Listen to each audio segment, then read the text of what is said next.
Ганагийн сувагт давтай морил. Ганагийн сувгийн нийт сонсогчдын 35% нь 13-аас 24 насны хүүхэд залуучууд байдаг. Тийм болохоор санаа зовж явдаг сэдвэрээ өмнө нь дээрлэхэлтэн дүртжсэн, өөрөө дээрлэхгүй байсан хүмүүсийн түүхээр бичлэг хийжсэн.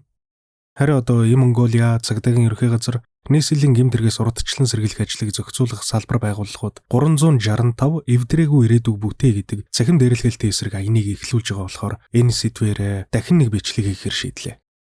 Цахим дээрлэхэлт гэдэг алс сулын биш бидэнд дүүнерт мань тулгарч байгаа бодит аюул.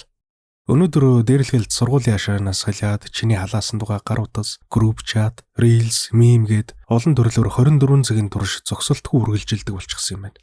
Боловсролын байгууллагын орчинд бүртгэгдсэн дээрлэхэлтийн 41.4% нь цахим орчинтой авсарсан хэлбэртэй байгаа нь асуудал улам нарийн далд хэлбэр чилжиж байгааг харуулж байна. Энд чинь бид нар дижитал ертөнцид бие биенийг хэмэлж амьдарч байна л гэсэн үг. Ингээд дараах хоёр түүхийг та бүхэн сонсохоор бэлтлээ.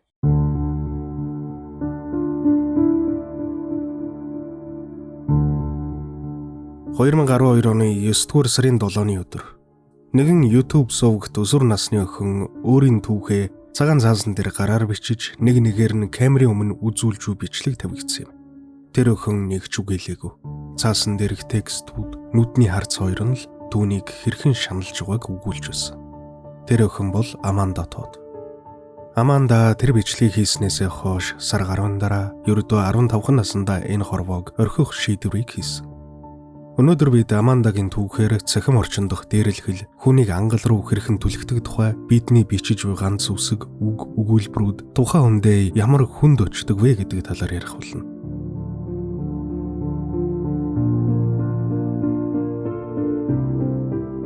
Бүх зүйл Амандаг 12 настай байхаас эхэлж. Тэр үед Аманда бусад өсвөр насны хүүхдүүдтэй адил онлайн чатаар хүмүүстэй танилцж чатлах дуртай нэгэн байсан. Тэгж явтал нэгэн найрсаг танихгүй хүн Амандатай холбогдсон байна. Тэр хүн Амандаг хөөрхөн, гайхалтай гэж магтаад өөртөө бүрэн итгүүлж чадсан байна. Нөгөө хүн нь Амандаг компьютерийнхоо камерыг асааж цээж нүцгэн зураг үзүүлэхийг гуйж хүүхэд насны гинэн тэнэг зан хэнэгэн таалагдах гэсэн хүсэл нь түүнийг тэр үйлдэлийг хийхэд хүргэж мөрдөл ганцхан секунд ганцхан зураг авсан. Гэвч тэр зураг нь дараагийн 3 жилийн турш Амандаг амьдын там дунгана гэж ерөөсөө зүүдлээгүй. Амандагийн харьцан тэр найрсаг танихгүй ахна бэлгийн дарамт үзүүлэгч байсан. Удалгүй тэр Амандагийн нэр хаяг сургуулийг олж мэдээд хэрвээ дахиж зураг явуулахгүй бол энэ зургийг чинь бүх найзууд руу чи явуулна гэж сүрдүүлж хэлсэн байна. Мэдээж Аманда айсан татгалцсан. Тэгмэгцэн л нөгөө итгэд хэлсэндээ хүрээд Амандагийн нөгөө эвгүй зургийг Facebook-ийн найзууд сургуулийнхын хүүхдүүд рүү илгээч гэсэн байна. Энэ явдлаас хойш Амандагийн амьдрал ормонгоор эргэж эхэлсэн. Амандаг сургууль дээр нь хүүхдүүд шоолж, наад зах нь л хөнгөн явдалтай гэж доромжилж эхэлсэн. Амандаг доромжилсан бусад хүнд үгнүүдийн энд ярихаас ч муухай байгаа болохоор хөнгөн явдалтай гэдэг үгийг орлуулан хэрэглэж байгаа гэдгээ хэлэх нь зүйтэй байх. Аманда тийм амар муухай үгнүүдийг сонсож сэтгэл зүйн хүнд дарамтанд орж исэн. Ингээд сурч исэн сургуультай байж сууж тэс чадахгүй болсон Аманда сургуулиас солиод өөр хот руу нүүсэн байгаа. Шинэ сургууль, шинэ эхлэл гэж бодсон. Аманда тэндээ өмнөх бүх зүйлийг мартахыг хичээж байж. Гэвч нөгөө цахим ангууч Амандаг алхам дотонд нь мөрдөж исэн байгаа. Охиныг шинэ Facebook хаяг нээх болгонд л нөгөө итгэд тэрнийг болоод нөгөө зургийг шинэ найзууд руу нь явуулдаг болсон. Тэрч байтугай Амандагийн зургийг профайл зураг болгосон Facebook хуудас нэгэд тэрнийг гутаанд доромжилж эхэлсэн байна. Аманда сэтгэл готролд орж хар тамхи арх хэрглэж өөрийгөө бүр зүсч гэмтэж эхэлсэн байна. Аманда Тод бүр нэг удаа сургуулийнхаа гадаа үе тэнгийнхэндээ зодуулчихсан бос чадахгүй уйлаа твтчих хат нь хинч туслаагүй. Бүр тэр байдлыг ангийнх нь сургуулийнх нь бичлэг хийгээд интернетэд тавьсан байна. Энэ бол хамгийн аимшигтай. Хүмүүс дэлгэцийн заанаас бусдыг зовж байгааг харахтаа энэ бол зүгээр л контент гэж хүлээж авдаг болсон байсан тэр үед. Ер нь унсан, алдсан нэгний улам дэвслээд доромжлоод түлхэж байгаа хүн бол өөрөө маш арчаагүй дорой гэдгийг хэн л илрэл байх гэж боддог. Тийм хөгийн үйлдэл гаргах юм ч нэ бодохгүй. Лайк гэдэг хэдхэн тооны төлөв юу ч хийхэд бэлэн болчихсон байдаг хүмүүс байдаг. 2012 оны 9-р сарын 7 Аманда гэртээ хараад камер асаасан. тэр нэг ч үг хэлээгүй. Камерын өмнө тэр цагаан цаасан дээр өөрийнхөө туулсан бүхнийг бичсэн байсан. Надад хинч байхгүй. Би сургуулаа сольсон ч тэр намайг олсон. Хүмүүс намайг үхэл таарна гэж хэлдэг. Надад туслах хэн нэг хэрэгтэй байна гэдэг үгс. Аманда энэ бичлэгээ YouTube-д байршуулад энэ бичлэгийг хийсэн шалтгаан маань надтай адилхан ийм нөхцөл байдалд орсон хүмүүст чи ганцаараа биш ээ гэж урам зориг өгөх бас өөртөө тусламж хүсэх гэсэндээ юм гэж бичсэн байдаг юм байна. Гэвч харамсалтай нь тэр бичлэгнийхэн доор ирсэн сэтгэлдлүүд бүр амар харгис байсан. Чи одоо үхэж чи анхаарал татах гэд бүр ядчих юм а гэх мэт үгс тэрнийг эцсийн цэг рүү түлхсэн юм. Бичлэг давигдсанаас 1 сар 3 хоногийн дараа Аманда гэртээ амиа игүүдгсэн байдалтай болджээ. Ердөө 15 настай хүүхэд. Аманда Тодыг нас барснаас 2 жилийн дараа буюу 2014 онд түүнийг сүрдүүлж байсан этгээдийг Нидерланд улсаас баривчилсан байна. Амандаг олон жилийн турш тарчлааж амиа игүүдгэхэд нь гол нөлөө үзүүлсэн этгээд бол Нидерландын иргэн Айдин Кобан гэгчвэж.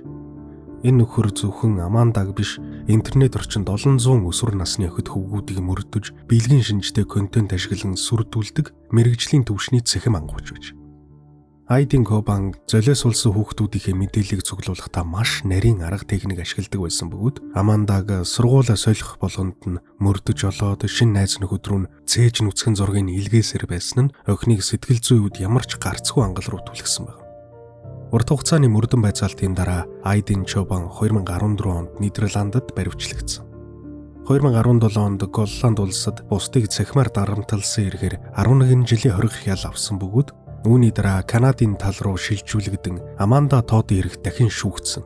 2022 онд Канадын British Columbia мужийн шүүхээс Айдин Кобаныг хүүхдийн дүрс агуулсан, ёс бус бичлэг тараасан, бэлгийн дарамт үзүүлсэн, мөрдөж мөшөгсөн хэрэгт буруутгаад 13 жилийн хориг хял нэмж оноосон байна. Энэхүү шийдвэр бол цахим гэмт хэрэгтэн хил хязгаар үл хамааран хариуцлах хүлээг өсдөг дэлхийн нийтэд харуулсан чухал жишээ болсон юм. Гэхдээ дарамтлагчид олон жилийн хориг хял өгөөд шоронд хийсэн ч Аманда эргэж ирэхгүй. Аманда Тодын үхлийн дараа түүний ээж Кэрол Тод охиныхоо дурсгал зориулж цахим дээрлэхлийн эсрэг сан байгуулсан. Амандагийн түүх бидэнд цахим ертөнцид гаргасан ганцхан секундын алдаа насан туршийн харамсал болж магадгүй. Хэрвээ дээрлэхэл дүртэж байгаа бол битгий чимээгүй. Эцэг эх багш найз нөхөдтэй ил өөрт чинь туслах хүн заавал гарч ирнэ. Бас хамгийн чухал нь дэлгэцийн цанаас сэтгэгдэл бичгтээ та амьд хүнийг үхэл рүү түлхэж болохоо ч санах хэрэгтэй. Бусдыг дээрлэхдэг биш, дэмждэг, тусалдаг сайн хүн байх нь амьд явсны хэрэг шүү дээ.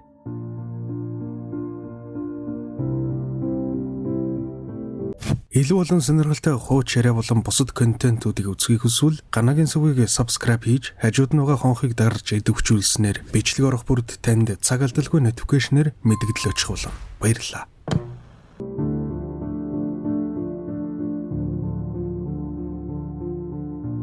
Бушра бол бусдын адил сошиал медиад идэвхтэй найзуудтайгаа цагийг өнгөрөх дуртай нэгэн байж. Гэвч нэг л өдөр түүний амьдрал орвонгоор иргсэн. Бушрагийн сургуулийн хүүхдүүд болон ойрын найзууд нь The Burn Book буюу хэн нэгнийг доромжлох зорилготой нууц групп чат нээснийг тэр олж мэдсэн байгаа. Хамгийн амар нь тэр группийн гол байна Бушра байсан. Найзуудаа гэж боддог байсан хүмүүс нь тэрний зургийг янз бүрээр засаж гадаа төрөх хувийн амьдралын хамгийн муухай үгээр доромжлон бичиж байсныг тэр олж мэдсэн. Бушра тэгээд зүгээрээ энэ бол зүгээр л тоглоом удахгүй зогсчихно гэж өөртөө итгүүлэхийг хичээсэн. Гэвч цахим дээрлэгэл хизээч зогсдоггүй. Харин ч бүр даамжирч хүрээгээд хэлдэг.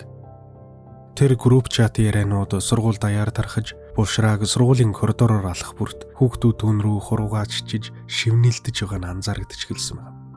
Бушра өөрийгөө хамгийн аюулгүй газар байна гэж боддог байсан ч үнэндээ хаашаач зүхтах газаргүй болсон мэт мэдрэмж төрж эхэлсэн байна.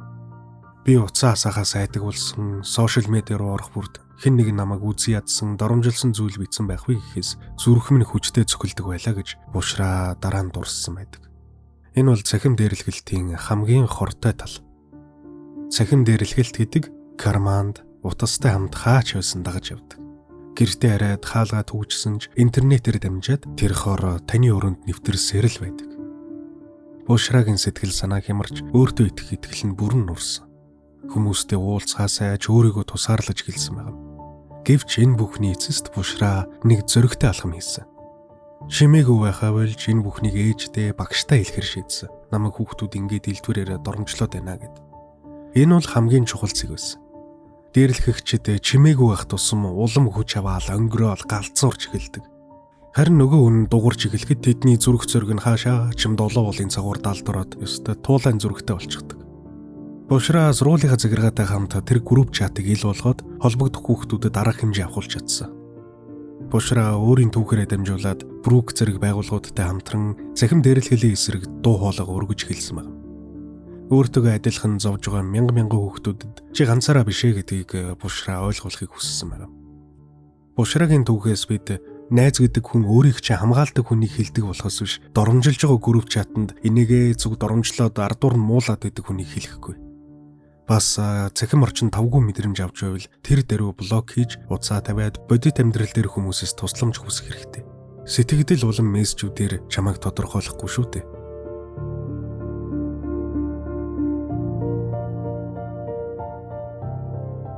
Дээрх хоёр түүх ижил төстэй эхэлсэн боловч төгсгөл нь эрс өрөөг анзаарсан байх. Нэг хүүхэд нь бусдаас тусламж гуйж чадаагүй. Харин нөгөө нь өөртөө хэрэгтэй тусламжийг авч дээрлэхэгчдэд шанган хүртэж чадсан байна.